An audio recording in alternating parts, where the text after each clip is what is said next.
할렐루야. 잘 오셨습니다. 이제 추수의 계절이라고 할 수 있죠. 열매 맺는 계절인 11월이 되었어요. 우리의 삶 속에서 하나님이 많은 열매를 맺어주신 줄 믿습니다.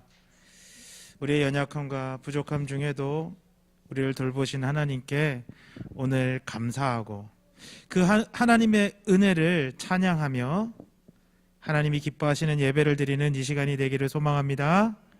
우리 함께 이 시간 찬양으로 하나님께 나아가겠습니다. 우리에게 은혜 주신 하나님을 고백하며 내가 누려왔던 모든 것들 함께 찬양합니다. 내가 누려왔던 모든 것들이 내가 지나왔던 모든 시간이 내가 걸어왔던 모든 순간이 당연한 것 아니라 은혜였소. 아침 해가 뜨고 저녁에 노을 봄의 꽃향기와 가을의 열매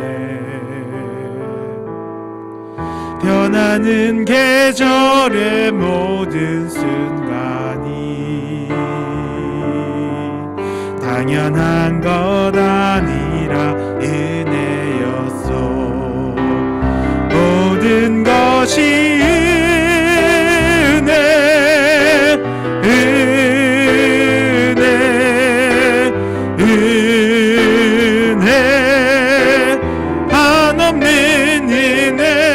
내 삶에 당연한 건 하나도 없었던 것을 모든 것이 은혜였소. 내가 이 땅에 태어나 사는 것 어린아이 시절과 지금까지 숨을 쉬며 살며 꿈을 꾸는 삶 당연한 것 아니라 은혜였소. 내가 하나님의 자녀로 살며 오늘 찬양하고 예배하는 삶 복음을 전할 수 있는 축복이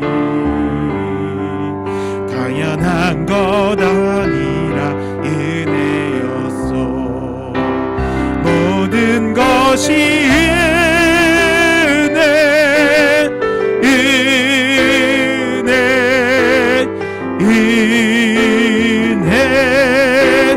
한없는 은혜 내 삶에 당연한 건 하나도 없었던 것을 모든 것이 은혜 모든 것이 은혜 모든 것이 은혜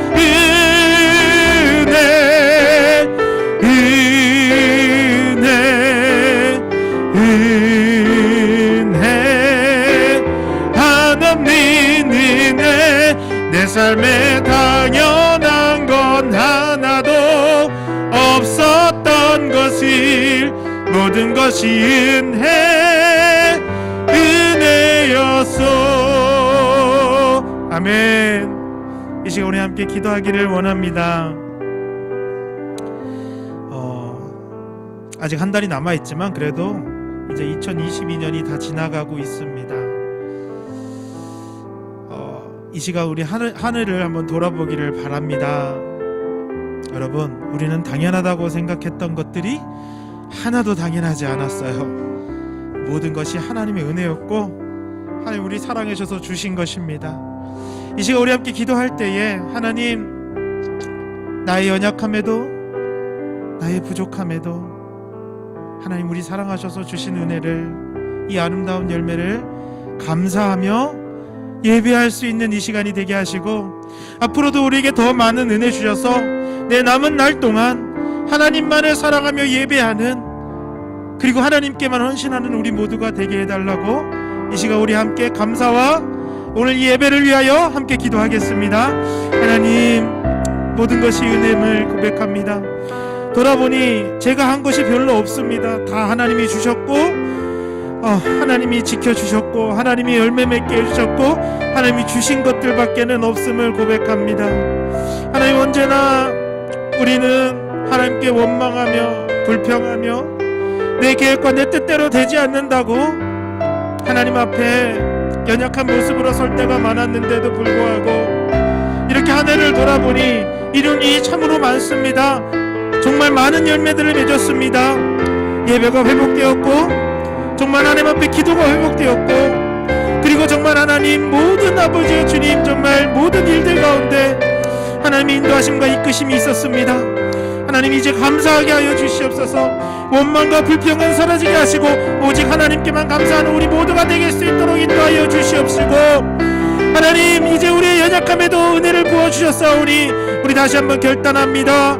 하나님 앞에 온전한 헌신의 자세로, 예배자의 모습으로, 하나님만을 사랑하는 모습으로 더 열심히 하나님을 따르며 하나님께 순종하는 우리가 되게 하시고, 앞으로 우리의 남은 삶 동안도 하나님 큰 은혜를 베푸셔서 하나님 아버지 온전히 하나님의 사람으로 살게 하여 주시옵소서. 주여 역사하시고, 오늘 이 예배가 정말 우리가 하나님의 은혜에 온전히 감사할 수 있는 하나님이 기뻐하시는 예배로 드려지도록 하나님 도와주시고, 오늘 이 시간 우리에게 은혜를 베풀어 주세요.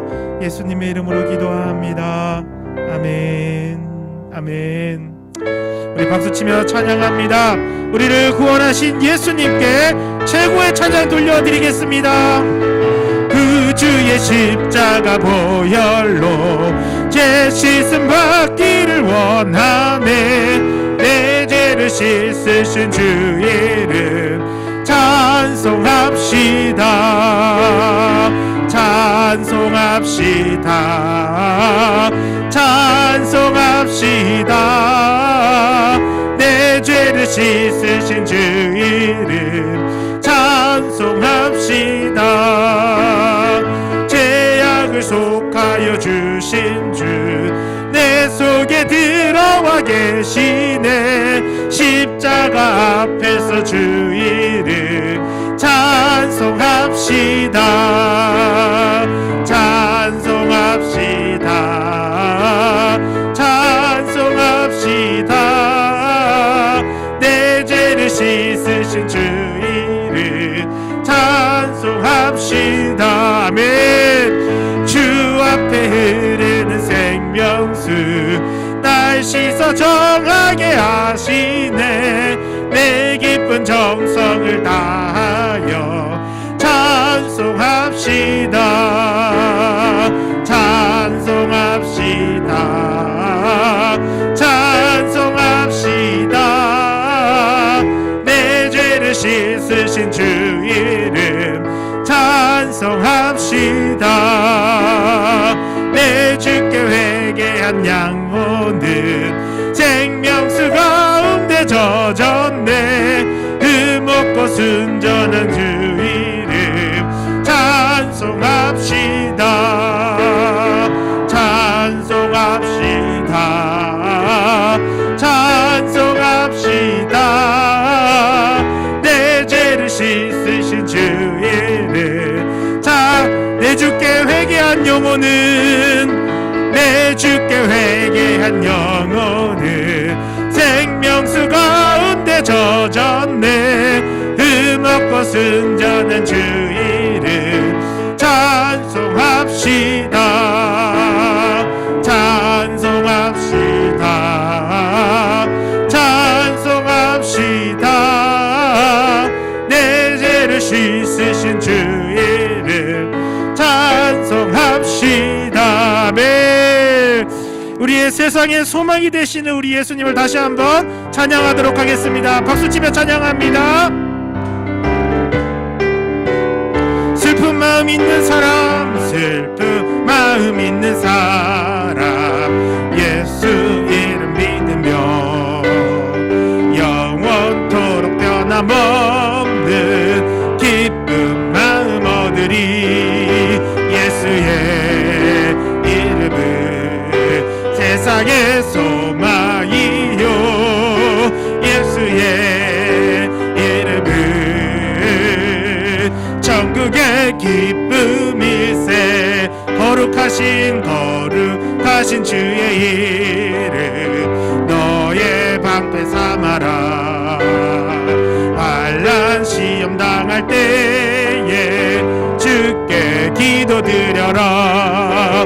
예수의 이름은 세상의 소망이요 예수의 이름은 천국의 기쁨일세. 존귀하신 주의 이름 우리 기쁨 되도다. 주의 품에 안길 때에 기뻐 찬송 부르리. 예수의 이름은 세상의 소망이요 예수의 이름은 천국의 기쁨일세. 우리 갈 길 다가드에 보좌 앞에 나가 왕의 왕께 경배하며 멸류관을 드리리. 예수의 이름은 천국의 기망이요 예수의 이름은 천국의 기쁨일세. 아멘. 우리의 소망 되신 예수님만 이 시간 찬양하길 소망합니다.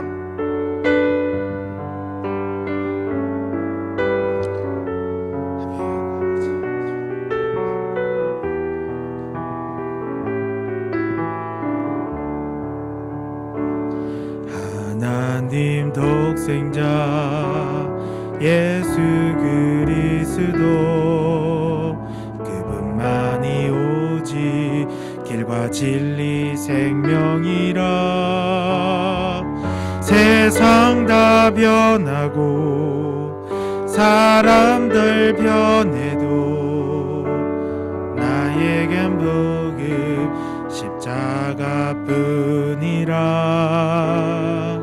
하나님 독생자 예수 그리스도 그분만이 너의 길과 진리 생명이라.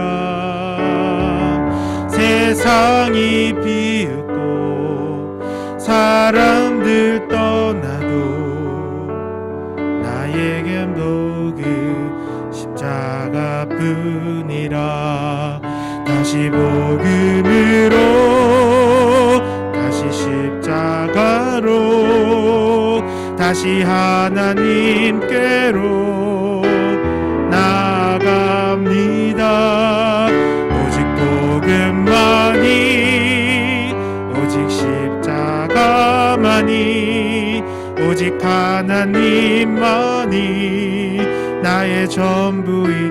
하나님 독생자 하나님 독 예수 그리스도 예수 그리스도 그분만이 오직 길과 진리 생명이라. 세상 다 변하고 사람들 떠내도 나에겐 복음 십자가뿐이라. 하나님 독생자 예수 그리스도 그분만이 나의 길과 진리 생명이라. 세상이 비웃고 사람들 떠나도 나에겐 복음 십자가뿐이라. 다시 복음으로 다시 십자가로 다시 하나님께로 나아갑니다. 오직 복음만이, 오직 십자가만이, 오직 하나님만이 나의 다시 복음으로, 다시 복음으로, 다시 십자가로, 다시 하나님께로 나갑니다. 오직 복음만이, 오직 십자가만이, 오직 하나님만이 나의 전부입니다. 아멘. 우리 다시 한번 기도하겠습니다. 헛된 것을 바라며 살아갔던 우리의 모습을 이 시간 회개하기를 소망합니다. 우리를 살리고 우리의 생명이 되며 우리의 꿈과 소망이 되는 것은 오직 예수님과 그분의 말씀밖에 없습니다. 오늘 이 시간 그분의 말씀을 들을 수 있는 길을 주시고 다시 복음으로, 다시 말씀으로, 다시 예수님의 십자가로 돌아가는 오늘 이 시간에 될 수 있도록 하나님 도와주시고 우리를 변화시켜 달라고 이 시간 말씀을 전하실 우리 사모님과 그리고 정말 하나님 우리의 말씀을 듣는 우리의 영혼을 하나님 이 시간 성령님으로 감동시키시고 역사해 달라고 이 시간 우리 함께 기도하도록 하겠습니다. 함께 기도합니다.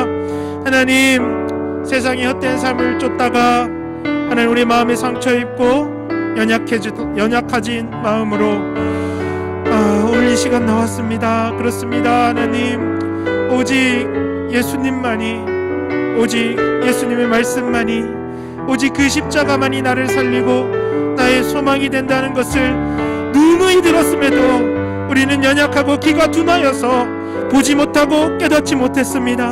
용서하여 주시옵소서. 이 시간 우리 아버지 우리가 찬양하며 하나님 앞에 나아갑니다. 오늘 귀한 말씀으로 우리 사모님이 전해주실 때에 이 말씀이 우리의 영혼을 깨우는 말씀이 되게 하여 주시옵시고, 내가 진정으로 붙들어야 할 것이 무엇인지, 내가 진정으로 믿어야 할 것이 무엇인지를 다시 한번 확인하는 귀한 시간이 되게 하셔서 우리가 이제 결단하는 시간이 되기를 소망합니다.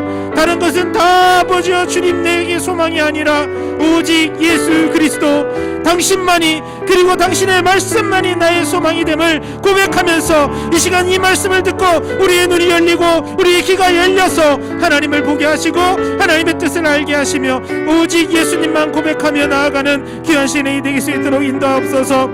성령님은 우리 사모님을 도우시옵소서. 정말 아버지여 주님 성령의 거룩함과 능력으로 선포하게 하시고 그 입술에서 나오는 것이 아버지 사람의 말이 아닌 진정으로 거룩하신 영 하나님의 성령님으로 인하여 이 가운데 선포될 수 있게 인도하시며 또 듣는 우리에게도 성령님을 부어주셔서 이 말씀을 온전히 이해하고 전하신 말씀으로, 전해진 말씀으로 우리가 다시 한번 회개하고 결단하며 주님 앞에 돌아서는 귀한 시간이 되도록 오늘 이 수요 예배를, 이 말씀의 귀한 시간을 축복하여 주시옵소서. 십자가로 돌아갑니다. 복음으로 돌아갑니다. 하나님께 돌아갑니다. 우리를 기뻐 받아주소서. 예수님의 이름으로 기도합니다. 아멘.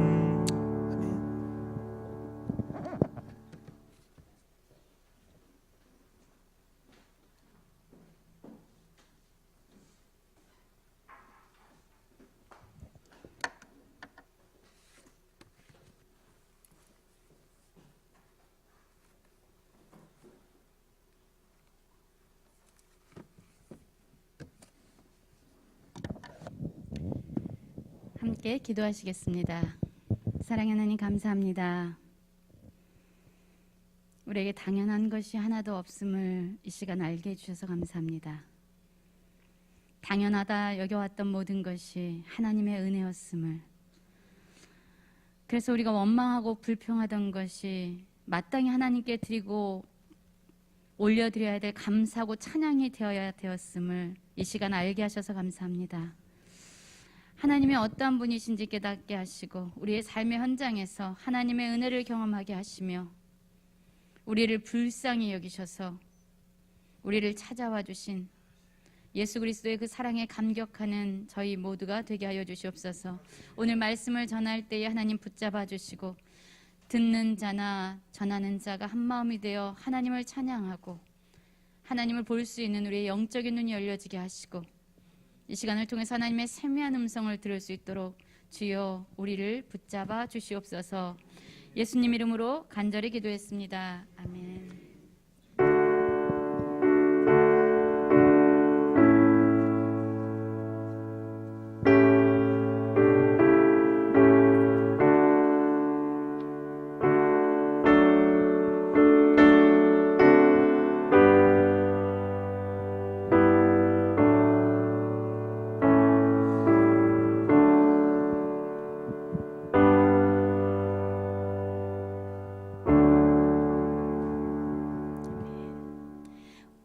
오늘 함께 읽은 본문 말씀은 누가복음 13장 1절부터 5절까지의 말씀입니다.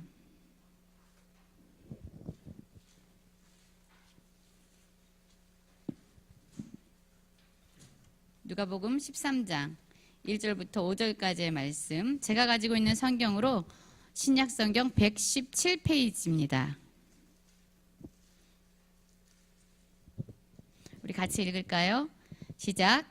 그때 마침 두어 사람이 와서 빌라도가 어떤 갈릴리 사람들의 피를 그들의 제물에 섞은 일로 예수께 아뢰니 대답하여 이르시되 너희는 이 갈릴리 사람들이 이같이 해 받음으로 다른 모든 갈릴리 사람보다 죄가 더 있는 줄 아느냐?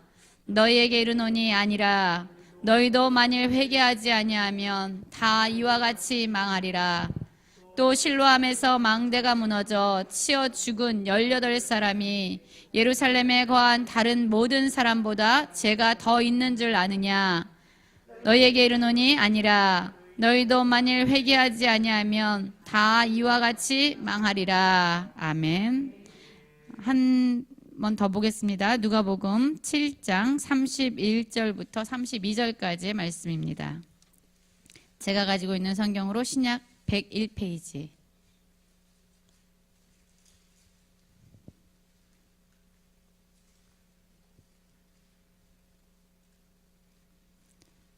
함께 읽겠습니다.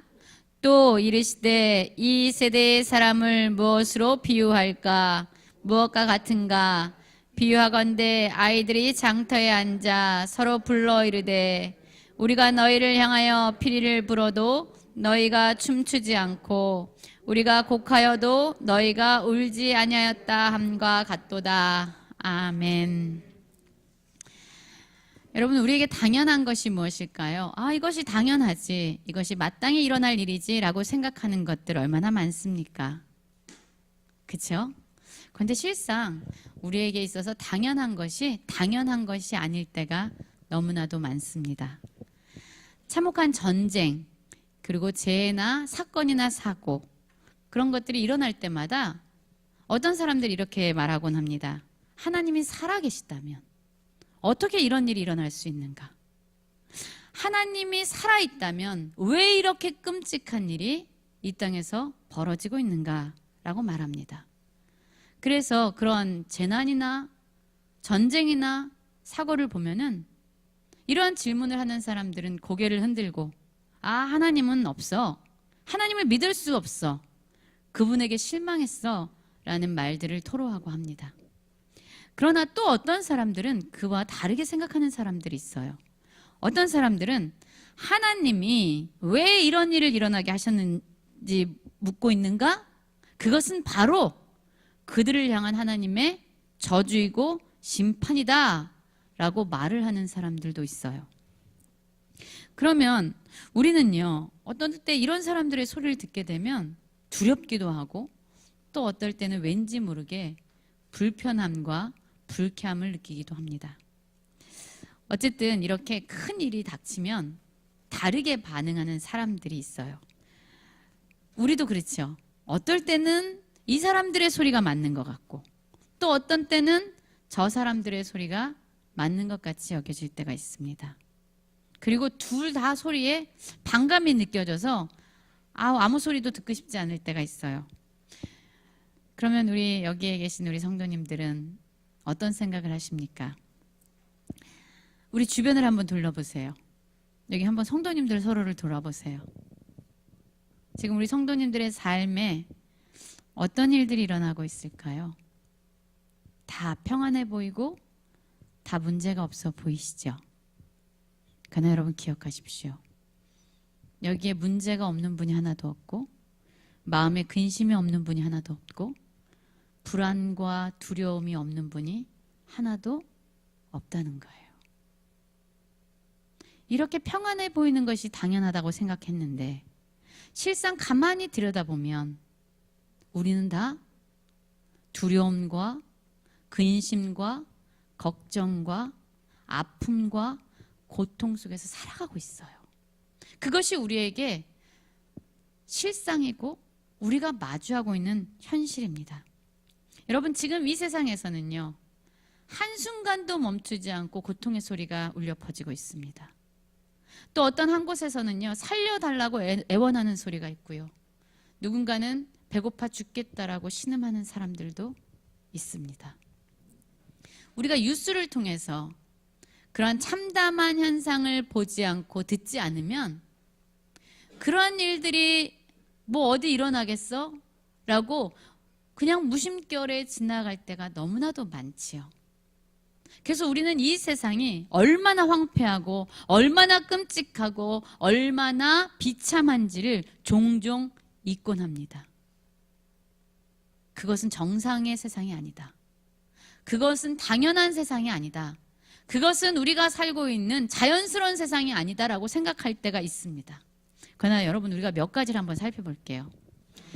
얼마 전에 옥스팜이나 세이브 더 칠드런 그리고 또 월드비전 그런 비영리 정부 기관에서 발표를 했어요. 세계 지도자들한테 공개적으로 서한을 보냈는데 이 세상에서 4초, 1초, 2초, 3초, 4초를 셀 때마다 한 사람이 굶어 죽어가고 있다는 거예요. 1초, 2초, 3초, 4초 하면 한 사람이 죽어가고 1분이면 얼마나 죽을까요? 40초면 10명이 죽고 60초면 15명이 죽고 사람들이 죽어가고 있어요. 그리고 세계적으로 보면요. 3억 5천만 명이 엄청난 굶주림에 시달리고 있다고 합니다. 우리나라가 지금 5천만 명이에요. 5,100만 명이거든요. 사실 우리나라 인구가요. 2019년까지 꾸준히 올라가다가 그때 딱 정점을 찍고는 지금 급속적으로 감소하고 있어요. 그래서 5,100만 명인데 우리나라의 7배의 사람들이 지금 전 세계적으로 굶주림으로 진짜 극심한 굶주림으로 고통을 받고 있는 거예요. 이거는 2019년 코로나 이전보다 2배나 늘어난 수치라고 해요. 끔찍하죠? 여러분 그리고 지금 이 땅에서 우리 세상에서요. 자기 나라를 떠날 수밖에 없는 전쟁이건 기근이건 재해건 어떠한 이유에서건 자기 나라를 떠날 수밖에 없는 피난민들 그 사람들이 얼마나 될까요? 지금 1억 몇 명이 1억이 된대요. 1억. 그 사람들이요. 자기 고향을 잃어버리고 다시는 고향으로 돌아갈 수 없이 정처 없이 떠도는 사람들이에요.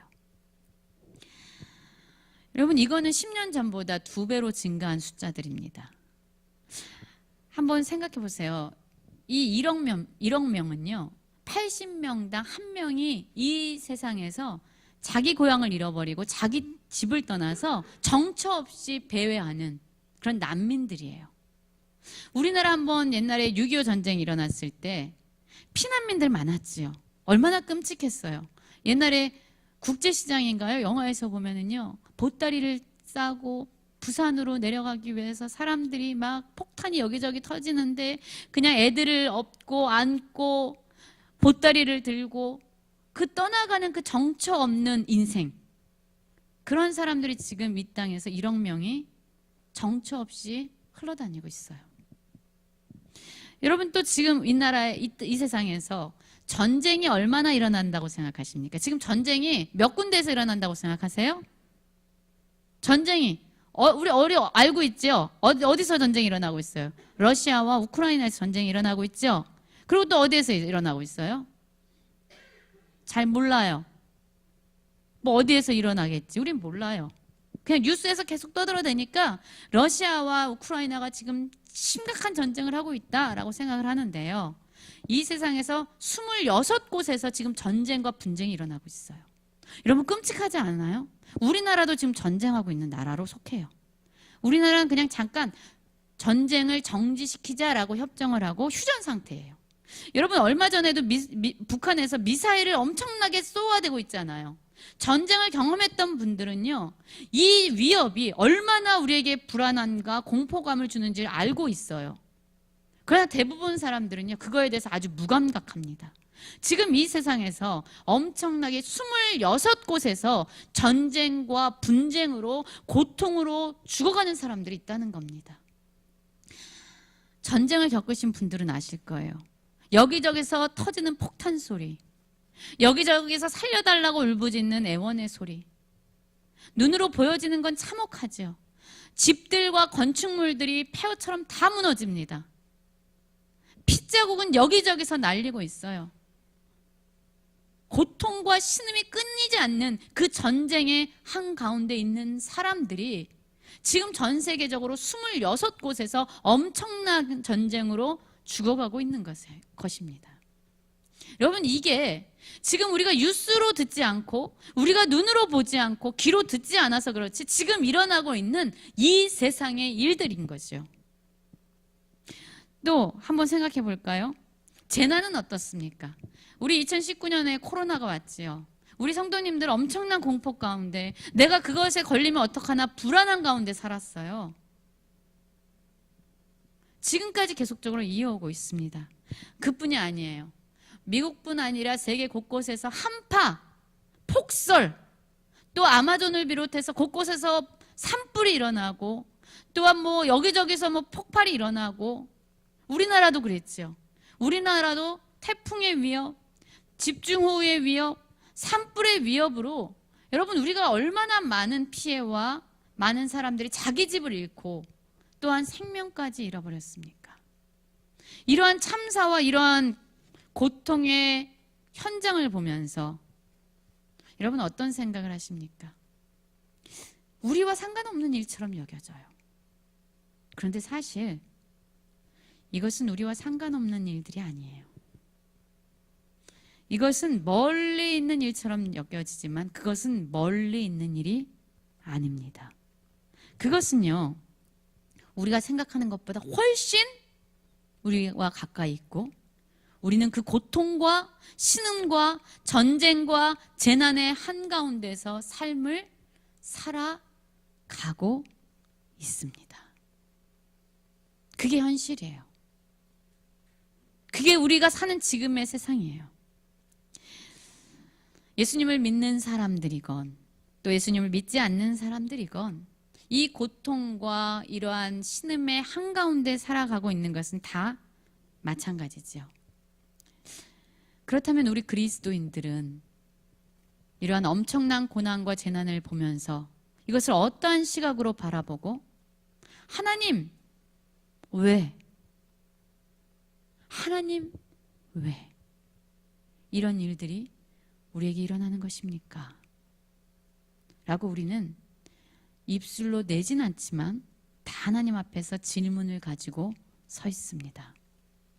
이것은 전 세계적인 재난과 전쟁을 바라보면서도 그렇지만 우리 인생 개개인에 찾아오는 삶의 고난, 문제 앞에서, 질병 앞에서, 사랑하는 가족들의 그런 상실과 깨어짐과 잃어버림 앞에서 우리는 다 그 질문 앞에 서 있습니다. 하나님, 왜? 이 질문을 우리는 다 하고 있는 것이죠. 여러분 그러나 기억해야 될 것은 우리가 사는 세상이 평안하고 안전한 것이 당연한 것은 결코 아닙니다. 오히려 당연한 것은 우리의 악함이 있는 이곳이, 우리의 죄가 있는 이곳이 깨어지고 고통에 울부짖고 신음하는 것이 당연한 것이, 마땅한 것이 된다는 것이에요. 제가 오늘 말씀을 준비하면서 사실 지난 10월 29일에 있었던 이태원에서 있었던 참사를 생각했습니다. 여러분, 그 애통한 사건, 많은 사람들의 생명, 156명의 사람들의 생명을 앗아간 그 참혹한 그 사건을 우리는 다 마주했습니다. 이 사건을 바라보면서도요, 사람들의 반응이 다 달랐어요. 어떤 사람들은 하나님, 어떻게 이렇게 끔찍한 일이 우리나라에서 벌어질 수가 있습니까? 하나님, 저렇게 젊은이들이 왜, 무슨 이유 때문에 저렇게 죽어가야 됩니까? 하나님 살아계십니까? 라고 질문하는 사람들이 있어요.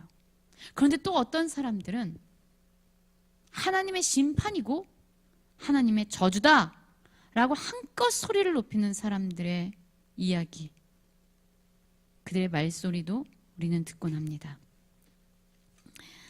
사실 할로윈 데이는 어떤 날일까요? 여러분이 할로윈 언제부터 우리나라 가운데 만연하게 됐죠? 이 할로윈 데이는 원래 기원전 500년 전 경에 아일랜드 켈트족, 그들은 사마인이라는 죽음의 신을 숭배했는데 그 사마인 축제에서 비롯됐다고 합니다. 이 켈트족 사람들은요, 사람이 죽어도 그 영혼은 떠돌아서 1년 동안 다른 사람의 몸에 있다가 이 세상을 떠난다라고 믿었어요. 그러니까 이 사람들은요, 죽어도 아직까지도 그 영혼이 누군가의 몸속에서 1년을 거하다가 떠나야 되는 거예요. 이 사람들에게 새해는 11월 1일이었습니다. 11월 1일에 새해가 되면 10월 31일이 마지막 날인 거잖아요. 그럼 이들은 뭘 믿냐면, 11월 2일 날이 새니까 이 10월 31일은 태양의 기력이 다해져서 저승과 이승을 구분하는 장막이 얇아지기 때문에 이 죽은 사람들의 영혼이 와서 누구의 몸에 들어갈까, 누구의 몸에 들어가서 1년을 있다가 내가 갈까를 찾아온다고 하는 거예요. 그러니까 이 사람들은 그 죽은 영혼이 내 몸에 들어오는 게 좋겠어요, 싫겠어요? 너무 무서울 거 아니에요. 그러니까 이 사람들이 생각한 것이 귀신의 분장, 유령의 분장, 드라큘라의 분장, 마녀의 분장을 하고, 마치 악령이 나를 볼 때, 그 죽은 영혼이 나를 볼 때, 어머 저건 사람이 아닌가 봐? 저거는 보니까 유령이야. 그래서 자기 몸에 들어오지 못하도록 분장을 한 거예요. 그리고 나서 다니는 겁니다. 그러니까 그리고 또 이제 이때가 되면 집안을 차갑게 한대요. 여러분, 죽은 사람이 있는 곳은 차잖아요. 그러니까 유령이 와가지고, 악령이 와가지고 여기는 사람이 아니야 이러고 그냥 떠나가게 하는 거죠. 그래가지고 이러한 복장, 아주 기괴한 복장을 하는 것이 이제 할로윈 복장 문화의 원형이 된 거예요. 그래서 이제 그 옷을 입고 다니는 거죠. 그래서 이 사마인 축제, 켈트족의 사마인 축제에서 유래된 이 할로윈 데이는 유럽, 북유럽, 영국을 비롯해서 북유럽과 미국에서 10월 31일 날에 귀신 분장을 하고 치르는 축제로 자리 잡게 된 거예요. 결국 지금 오늘날. 그러면 이 할로윈 대회에 또 미국 애들은요, 이제 기괴한 복장을 하고 집집마다 이제 두드리고 가는 거예요. 두드리고 가가지고 뭐라 하냐면 트릭 or 트리트 이렇게 얘기를 해요. 이게 뭐냐면 얘네가 조그만 애들이 귀신 분장을 하고 사탕을 먹고 싶은 거예요. 들어가서 트릭 or 트리트 이러면서 사탕을 주지 않으면 내가 해코지를 할 거다. 그러면 이제 사람들한테 사탕을 받아먹는 문화, 이것이 이제 이 할로윈 대회가 된 거죠. 여러분, 우리나라에서도 언제부턴가 이 할로윈 축제가 곳곳에서 행사로 일어나기 시작했어요. 그리고 한국에서 할로윈 축제 중에서 가장 유명해진 것이 바로 이태원의 할로윈 축제였죠. 외국인들도 많이 그곳에서 즐기고 문화를 거기서 누리기 때문에 그곳에서 할로윈 축제가 좀 자리를 잡게 된 거예요. 그리고 실제로 10월 29일 날, 10월의 마지막 토요일 날에 어마어마한 인파가 그 자리에 함께 했습니다. 악령과 귀신 복장, 마녀 복장을 한 사람들이요, 그 거리에 엄청나게 많이 왔어요. 물론 그곳에는 그 할로윈 축제를 즐기러 간 젊은이들이 많이 있었을 거예요. 그런데 여러분, 누군가는요, 그 할로윈 축제와 상관없이 처리할 일이 있거나 어쩔 수 없는 상황 때문에 그곳을 들러야 되는 사람도 분명히 있었을 것입니다. 그래서 그곳에서 죽은 사람들이 반드시 모두가 할로윈 축제를 즐기러 갔던 사람은 아닐 수 있다는 거예요. 우리는 그것을 생각을 해야 합니다. 어쨌든 예상치 못했던 아주 끔찍한 일이 벌어졌어요. 많은 사람들이 압사돼서 죽는, 어떻게 보면 정말로 참 생각하기도 끔찍한 그런 일들이 이 땅에서 일어났고, 한국뿐만 아니라 전 세계적으로 이태원의 할로윈 데이 때 일어났던 이 참사를 보면서 세계 전역에서 애도의 물결이 일어났습니다. 어쩌면 우리들 중에서 어떤 부모님들은요, 자녀와 연락을 해야 되는데 연락이 닿지 않아서 혹시 내 자녀가 그 이태원에 간 거 아닌가 그러면서 불안하고 초조하고 발을 동동 구르셨던 분들도 있었어요. 제발 살아만 있어다오 하면서 자녀들의 연락을 기다렸던 분들도 있었습니다. 그러면 우리 그리스도인들은 이러한 비참하고 참담한 참사 앞에서 어떻게 이것을 바라보고 대해야 될까요? 오늘 우리가 읽은 이 본문의 말씀을 통해서 우리는 함께 우리의 삶의 자세를 배워보고 돌아보기를 원합니다. 오늘 본문 말씀을 보면은 갈릴리 지역에 사는 사람들에게 엄청난 비통한 사건이 일어났습니다.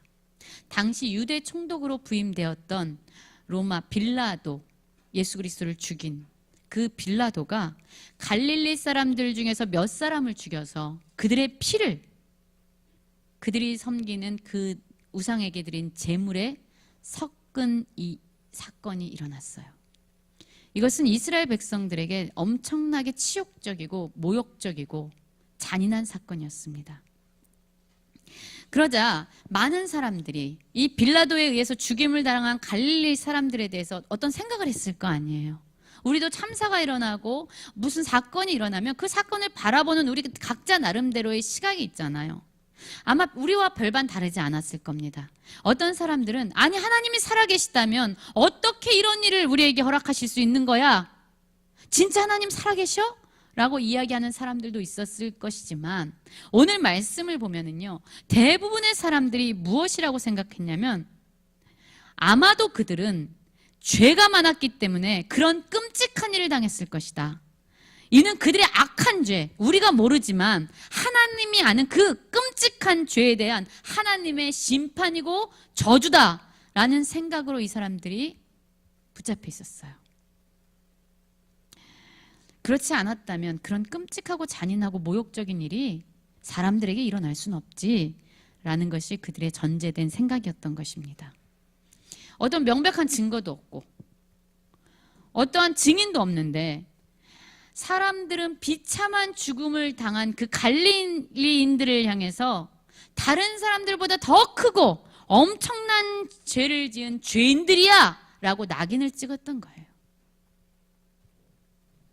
여러분, 오늘 본문 말씀은 또 한 사건을 이야기하고 있습니다. 당시에 실로암의 망대가 무너져서 갑자기 18사람이 죽음을 당했습니다. 아주 갑작스럽게 일어난 죽음입니다. 사실 망대는요, 사람들의 안전을 위해서 세워두는 건데 안전을 위해서 세워둔 그 망대가 무너져서 사람들을 죽음에 이르게 한 거죠. 사람들은 또 이렇게 생각했습니다.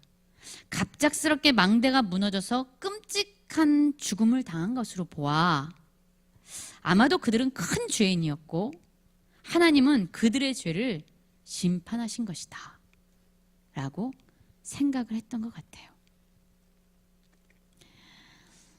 이 사람들 역시 똑같은 일을 했죠. 어떤 증거도 없이 망대에 깔려 죽은 사람들을 큰 죄인으로 취급했고 그들이 받는 고통, 그들의 받은 비참함은 하나님의 저주고 심판이라고 그들이 단정을 지은 것이죠. 그런데 여러분, 오늘 본문의 말씀에서 이들을 향해서 하나님이 예수 그리스도가 어떤 말씀을 하는지 기록되어 있습니다. 본문 말씀 13장 2절부터 3절의 말씀입니다. 제가 읽겠습니다. 대답하여 이르시되 너희는 이 갈릴리 사람들이 이같이 해 받음으로 다른 모든 갈릴리 사람보다 죄가 더 있는 줄 아느냐? 너희에게 이르노니 아니라 너희도 만일 회개하지 아니하면 다 이와 같이 망하리라고 기록되어 있습니다. 그리고 13장 4절부터 5절 말씀도 이렇게 기록되어 있죠. 또 실로암에서 망대가 무너져 치어 죽은 18사람이 예루살렘에 거한 다른 모든 사람보다 죄가 더 있는 줄 아느냐? 너희에게 이르노니 아니라 너희도 만일 회개하지 아니하면 다 이와 같이 망하리라 라고 말씀하고 있습니다. 예수님은요, 끔찍한 사건과 갑작스럽고 비참한 죽음을 당한 사람들, 그 사람들이 지금 평안히 살고 있는 사람들보다 더 큰 죄인이라고 말하지 않고 있어요. 그런 엄청난 사고로 죽은 자들이나 지금 평화롭게 살고 있는 너희들이나 매 한 가지 멸망과 파멸과 죽음 가운데 서 있는 죄인들이다 라고 이야기하고 있는 것입니다. 누가 더 큰 죄인인지, 누가 더 거룩한지는 우리는 날마다 따지고 있어요. 우리는 날마다 누가 더 의로운지, 누가 더 착한지, 누가 더 하나님을 기쁘시게 하는지를 따지고 있습니다. 그러나 하나님이 보실 때에 하나님은 너희 모두가 더 악한 자, 덜 악한 자, 더 큰 죄인, 덜한 죄인 없이 모두가 다 파멸과 멸망과 죽음의 한가운데 있는 죄인들이다 라고 말씀하고 있는 거예요. 여러분, 그것이 우리의 현 주소입니다. 모두가 주님 앞에 철저한 회개가 필요한 자들이라고 말씀하고 있습니다. 여러분, 우리가 어떤 자인지 똑바로 봐야 돼요. 우리는 날마다 입술로는 하나님, 내가 죄인입니다, 죽어 마땅한 죄인입니다 라고 고백은 하지만 우리의 삶에 엄청난 일이 생기고 우리의 삶에 고난이 오면 우리는 여지없이 하나님께 이렇게 얘기하죠. 하나님, 왜요? 왜 나지요? 난 열심히 살아왔는데, 나 착하게 살아왔는데 하나님, 왜 나에게 이런 일이 일어나는 겁니까? 라고 하나님께 물을 때가 많습니다. 왜냐하면 우리가 얼마나 큰 죄인이고 우리가 마땅히 있어야 될 자리, 우리가 당연히 있어야 될 자리가 우리는 어디인지 실제적으로 깨닫지 못하기 때문에 우리는 하나님께 왜요? 왜 내가요? 라고 질문하고 있는 것이죠. 남편이 7월 달에 이제 북한 산행을 하다가 15m에서 떨어졌어요. 뭐 다 아시잖아요. 계속 우리는 이야기하고 있잖아요. 저는 몇 번을 더 얘기할 생각이에요. 그래서 엄청난 골절을 당하고, 사실 경추 부위가, 골절된 부위들은 다 붓잖아요. 그게 사람들에게 일어나는 일인데 이 경추 부위, 특별히 신경과 척수가 지나는 신경궁이 골절됐기 때문에 병원에서도 이건 전신마비로 갈 수도 있고, 또한 여기 경추 부분이 부어오르면 기도가 막혀서 숨을 쉴 수 없기 때문에 중환자실로 들어간 거예요. 그런데 참 어려운 순간이었죠. 전신 마비거나 뭐 질식이 오거나 이러한 상황이 왔는데, 그때 이제 사람들에게 중보기도를 요청을 했습니다. 그래서 우리 권사님들, 집사님들, 모든 성도님들이 저보다 다 놀래서 다 기도해 주시고, 여기뿐만 기도한 게 아니라요, 여기에 있는 분들이요, 자기가 아는 사람들한테 다 보내신 것 같아요. 그래서 어디까지 갔냐면요, 그 극동방송 중보기도팀까지 그게 가가지고요, 목사님을 위해서 기도하고 있더라고요. 어마어마한 사람들의 기도가 있었어요. 그래서 어떤 사람들은 이렇게 질문을 했어요. 하나님 살아계신 거 맞아요? 어떻게 목사님한테 그런 일이 벌어졌습니까? 라고 질문을 한 사람들이 있어요. 그래서 믿지 않는 사람들은 하나님 못 믿겠어요. 어떻게 그런 일을 하나님 믿고 하나님 섬기는 분한테 일으켰으면 그 하나님 나는 믿지 않을래요 라는 사람들도 간혹 있었어요. 그리고 어떤 대부분의 분들은요, 전화를 못해요. 왜냐하면 너무 뭐라고 말을 할지 모르니까. 그리고 간혹 전화를 주시는 분들의 물음은, 사모님, 목사님 말은 해요? 손가락, 발가락은 움직여요? 이게 다 무슨 이야기냐면 장기, 뇌 손상 없어요? 신경은 안 건드렸나요? 이 질문이시거든요. 그런데 너무 기적적으로 장기와 신경의 손상 없이 목사님은 뼈만 똑똑똑 부러졌어요. 어디 하나 건드리지 않고. 그래서요, 의사가들이 와가지고 이거 기적이라고 이거. 그러면서 아니 진단명이 하나 나와도 전신마비로 누워있는 분들이 많은데 어떻게 진단명이 10개도 넘은데 이렇게 걸을 수 있나? 이런 의사들도 있고요. 또 어떤 분들은 착하게 살아서 그러신가 봐요. 나도 착하게 살아야겠어요. 라는 분도 있고 또 어떤 분들은 앞으로 착하게 살라고 하나님이 생명을 더 주셨나 봐요. 라는 분들도 있어요. 그러니까 이 한 사건을 바라보면서도 많은 사람들의 시각은 이렇게 다릅니다. 어쨌든 남편이 죽음의 위기 가운데서 살아났습니다. 그리고 이제 지금 아주 잘생긴 얼굴로 회복이 돼가고 있는데 어쨌든 그 죽음의 한복판을 딱 걸어오면서 저희 남편이 한 말이 있어요. 이거예요. 여보, 내가 이 일을 겪다 보니까 나는 걸어다니고 숨 쉬고 화장실 가고 밥 먹는 게 당연한 건지 알았어. 그게 우리 당연하게 살잖아요. 그런데 막상 이 일을 당하고 보니까 진짜 나는 걸을 수도 숨을 내 맘대로 쉴 수도 먹을 수도 일어날 수도 세수를 할 수도 화장실을 갈 수도 없는 게 내 주소더라고. 나의 진짜더라고. 그런데 나에게 하나님이 은혜를 주셔서 내가 걷는 거고 내가 숨 쉬는 거고 말하는 거고 먹을 수 있는 거더라고. 여러분, 우리의 당연함이 바뀌었어요. 여러분, 이것이 우리 그리스도인에게 너무나도 중요합니다. 우리가 건강하고 잘 살고 문제없는 것이 당연하다라고 생각한다면 이러한 고난과 이러한 재난의 현장을 바라볼 때마다 우리는 이렇게 질문할 거예요. 하나님, 왜요? 왜 이런 일을 나에게 주셨습니까? 어떻게 이러실 수 있어요? 내가 뭘 그렇게 잘못했다고? 우린 이렇게 질문하는 게 당연해요. 그러나 우리가 얼마나 큰 죄인인지를 아는 자들, 진짜 나는 아무것도 할 수 없구나. 하나님의 은혜가 나를 걷게 하고 하나님의 은혜가 나를 숨쉬게 하고 하나님의 은혜가 나로 하여금 앉고 서고 자게 하는구나를 깨닫는 자들은 고난과 사건과 재난과 전쟁 앞에서 이런 질문을 하게 됩니다. 하나님, 왜 나에게 이런 은혜를 주시는 겁니까? 하나님, 왜 나를 살게 하시는 겁니까? 죽어 마땅한 우리를 왜 살게 하시는 겁니까?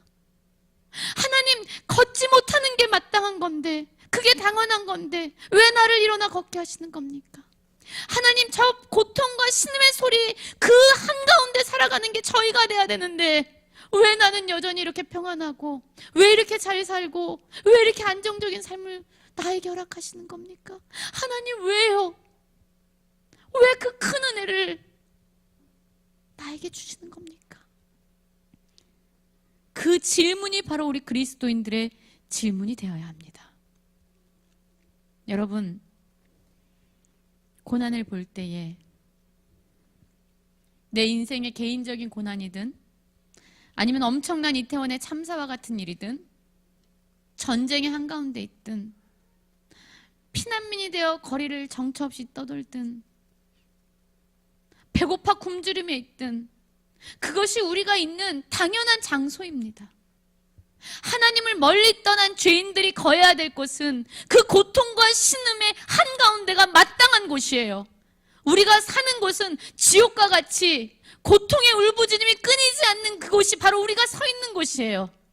그런데 우리를 불쌍히 여기신 하나님이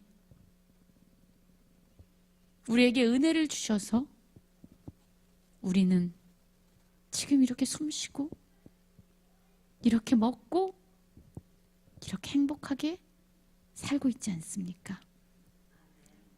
하나님의 은혜가 없다면, 하나님의 은혜가 없으면 우리는 아무것도 아니에요. 여러분, 우린 그걸 기억해야 돼요. 그래서 우리의 질문이, 하나님 앞에 드리는 우리의 질문이 바뀌어야 됩니다. 하나님 왜요가 아니라 하나님 왜요가 되어야 되는 거예요. 왜 그 큰 은혜를 나에게 주시는지. 여러분, 하나님께 어떠한 모습으로 서 있습니까? 저는 이태원 참사를 겪으면서 또 하나 같이 생각해 보기를 원합니다. 우리 아까 읽었던 누가복음 7장의 말씀인데요. 여러분, 이번 이태원 사건을 보면서 사람들이, 그 현장에 있었던 사람들이 엄청나게 충격을 받았어요. 물론 그들이 끔찍한 모습으로 압사된, 죽어간 그 모습에 너무나도 끔찍했지만 다른 것이 사람들에게 더 큰 충격을 주었습니다. 그것은 당시 심폐소생술을 하기 위해서 있었던, 그 현장에 있었던 어떤 한 의사가 이태원 현장에서 끔찍했던 것이라는 제목으로 글을 올렸어요. 그 사람이 이렇게 올렸습니다. 그 와중에서 가장 끔찍했던 것은 가지 않고 구경하던 구경꾼들이었다 라고 얘기했어요. 앰뷸런스에 환자가 실려 떠나고 잠시 쉬었다가 다시 심폐소생을 하려고 서 있는 앰뷸런스 뒤에서 물을 잠시 마시고 있는데 지나가는 20대가 아이, 홍대 가서 마저 마실까? 하고 말하는 걸 듣고 정말 인간이라는 것이, 인간이란 존재 자체에 몸소리가 쳐졌다 라고 그가 이렇게 기록했어요. 아무리 CPR을 해도 돌아오지 않는 맥박 앞에서 나 정말 무능한 의사구나, 그것도 끔찍한 기분이었지만 타인의 죽음 앞에서 아무것도 느끼지 못하고 다음 술자리를 찾던 그들을 평생 못 잊을 것 같다 라고 이야기했어요. 여러분, 정말로 끔찍하지 않습니까? 또 이태원 현장에서요, 사람들이 죽어나갔어요. 그런데 죽어나가든 말든 춤추고 노래하는 광란의 도시가 바로 그 현장이었다라고 이야기합니다.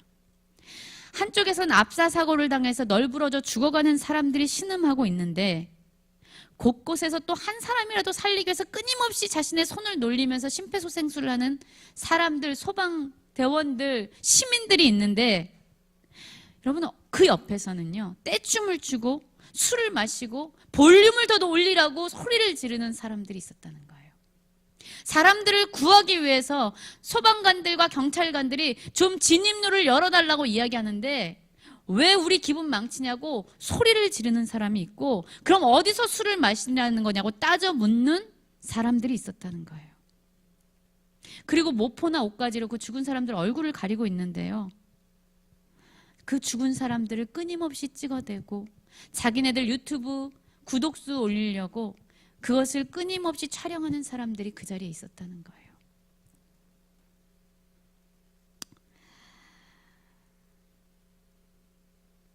복장을, 기괴한 복장을 하고 그 시체들 옆에서 사진을 찍어대고, 또 구급차가 또 계속 소리를 내고 사람들이 신음하고 있는데 비눗방울을 막 이렇게 뿌리면서 노래를 부르고 춤추는 사람들.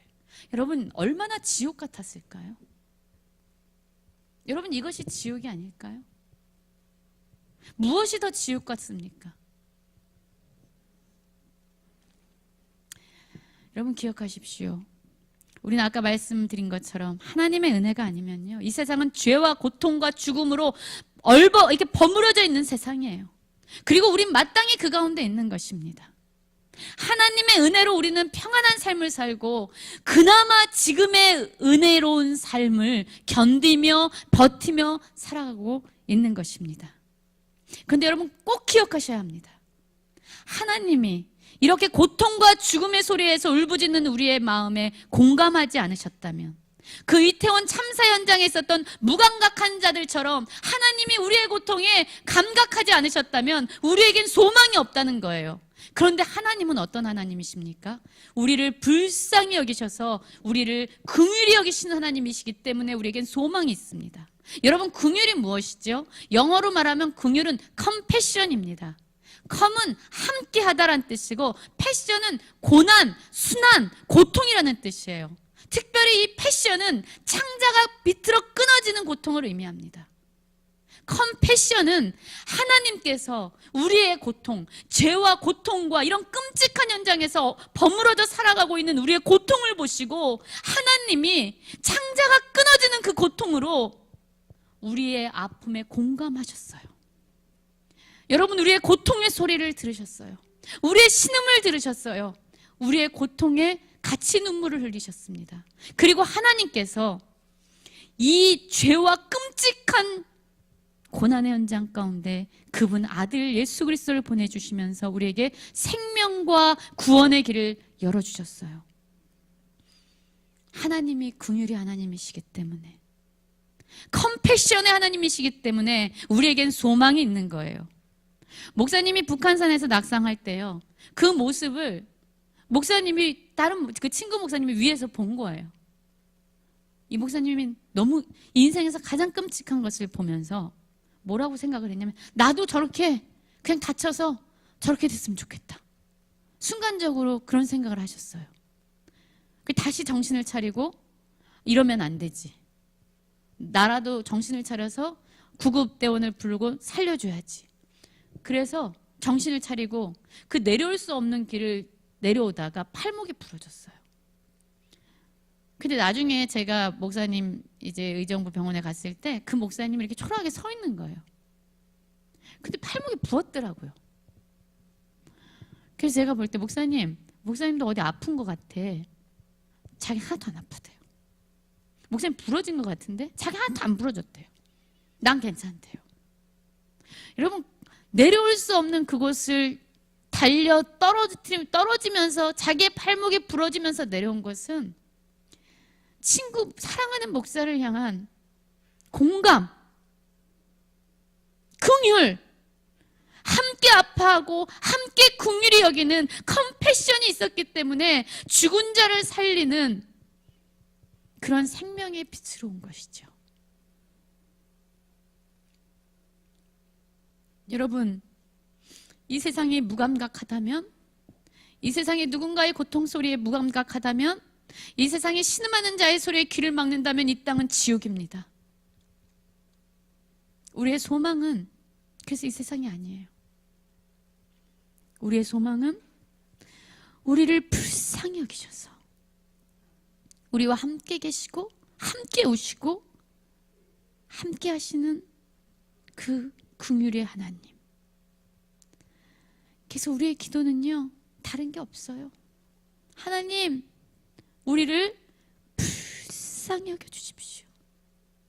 하나님, 우리를 긍휼히 여겨주십시오. 하나님의 긍휼이 우리의 소망입니다 라고 우리는 기도할 뿐이에요. 그래서 우리는 중보기도 합니다. 여러분, 무감각하게 기도하지 마세요. 그들의 아픔이 나의 아픔이 돼야 되고, 그들의 신음이 나의 신음이 돼야 되고, 그들의 고통이 나의 고통이 되어야 합니다. 그렇게 우리가 컴패션을 가지고 있을 때에만 우리는 그들의 고통 가운데 들어가서 생명을 주고 위로를 주고 구원을 줄 수 있는 것입니다. 오늘 7장 32절의 말씀을 보면 이렇게 말씀하고 있죠. 피를 불어도 춤추지 않고 애곡하여도 울지 아니하는 자의 모습.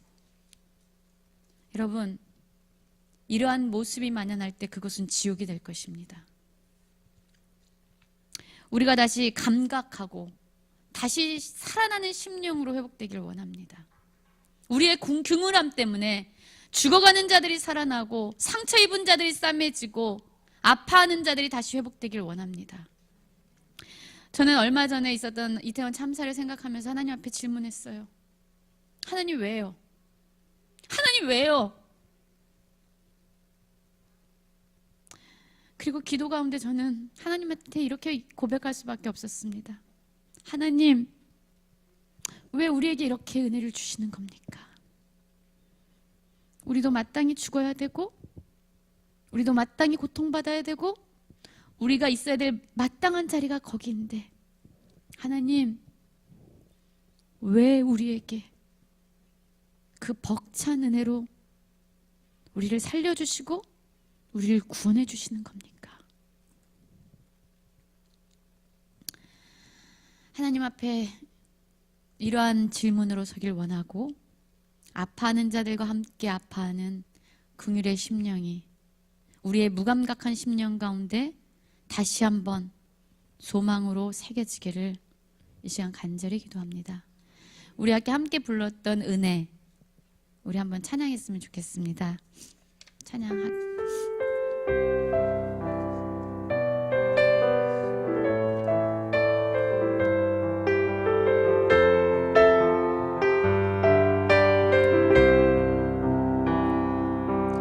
내가 누려왔던 모든 것들이 내가 지나왔던 모든 시간이 내가 걸어왔던 모든 순간이 당연한 것 아니라 은혜였소. 아침 해가 저녁의 노을 봄의 꽃향기와 가을의 열매 변하는 계절의 모든 순간이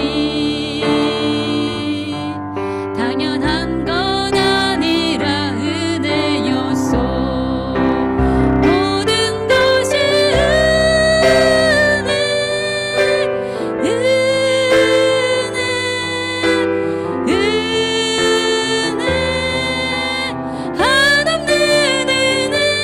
내 삶에 당연한 것 하나도 없었던 것을 모든 것이 은혜였소.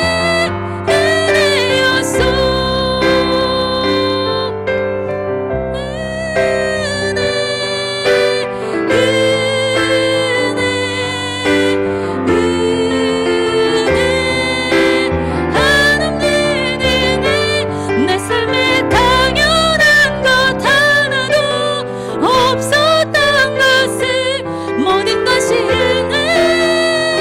은혜였소. 아멘. 제가 기도하겠습니다. 사랑의 하나님, 감사합니다. 죄인으로 죽을 수밖에 없던, 아니 죽었던 그 죽음과 신음의 한복판에 서 있는 우리를 불쌍히 여기셔서 우리에게 주신 하나님의 긍휼의 은혜로 우리를 살게 하시니 감사합니다.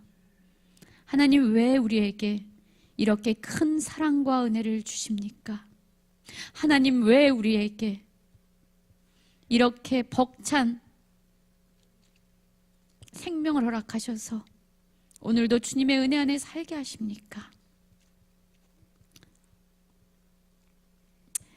그 은혜 때문에 감격하고 그 은혜 때문에 울부짖는 저희 되게 하시고 고난과 어떠한 어려움 앞에서도 우리에게 가장 좋은 것을 주신 하나님의 은혜를 반드시 기억하고 다시 소망하며 일어나는 우리 모든 성도님들 될 수 있도록 주여 축복하여 주시옵소서. 참사 가운데 슬퍼하는 영혼들 긍휼의 눈으로 바라보게 하시고 우리도 그들과 동일한 존재임을 알게 하셔서 하나님의 은혜가 그들에게 가득히 충만히 부어지기를 함께 기도하는 우리가 되게 하여 주시옵소서. 예수님 이름으로 기도했습니다. 아멘.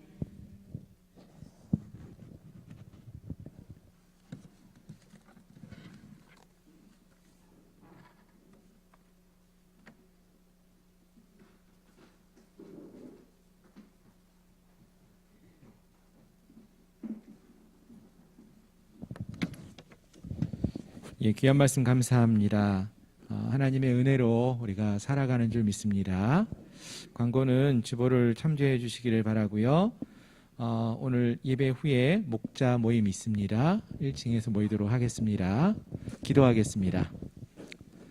지금은 한량없는 주님의 은혜와 크신 아버지 하나님의 사랑하심과 성령 하나님의 내재 충만 위로 역사 교통하심이 당연함으로 여기지 아니하고 하나님의 크신 은혜와 사랑에 감사함으로 삶을 살기를 소망하는 사랑하는 우리 양문교회의 모든 성도들 머리 위에 가정과 직장과 사업처 위에 나라와 민족 위에 이제로부터 영원토록 함께 있을